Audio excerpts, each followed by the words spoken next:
بسم اللہ الرحمن الرحیم۔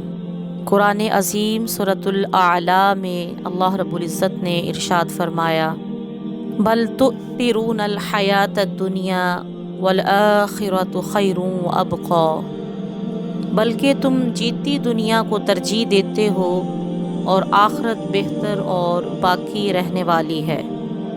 اس کائنات کی سب سے بڑی حقیقت یہ ہے کہ یہ دنیا مختصر ہے اور ہمیشہ رہنے والا گھر آخرت ہے۔ وہی لوگ بہت زیادہ کامیاب ہیں جنہوں نے دنیا میں رہ کر آخرت کو سنوار لیا۔ یاد رہے کہ قرآن اور حدیث میں جہاں بھی دنیا اور دنیا داروں کی مذمت کی گئی ہے، وہاں دنیا سے مراد اللہ کی یاد سے غافل کر دینے والی چیز ہے، اور دنیا دار سے مراد وہ شخص ہے جو اللہ اور رسول صلی اللہ تعالیٰ علیہ وآلہ وسلم کو فراموش کر کے حلال و حرام کی تمیز کیے بغیر دنیا کمانے میں لگ جائے۔ آج امت اسی کام میں انوالو ہو چکی ہے، حالانکہ اصل حقیقت یہ ہے کہ دنیا کی زندگی کا دورانیہ بہت ہی کم ہے۔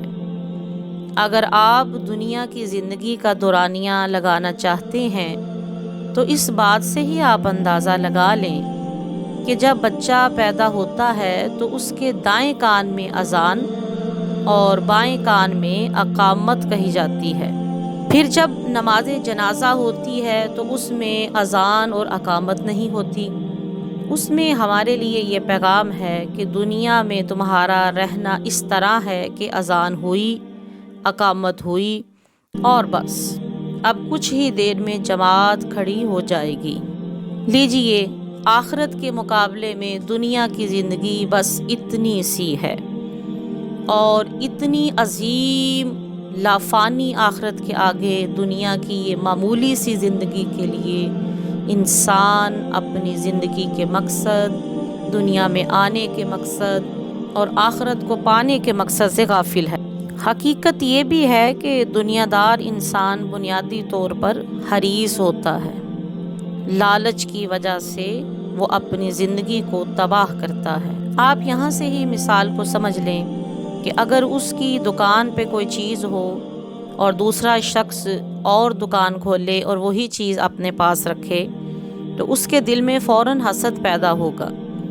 اس کی بھرپور کوشش ہوگی کہ کسی طرح اس کی دکان ختم ہو جائے، کہیں ایسا نہ ہو کہ وہ میرے حصے کا رزق لے جائے۔ یہ حالت ہے آج کے تاجروں کی، آج کے دنیا دار لوگوں کی۔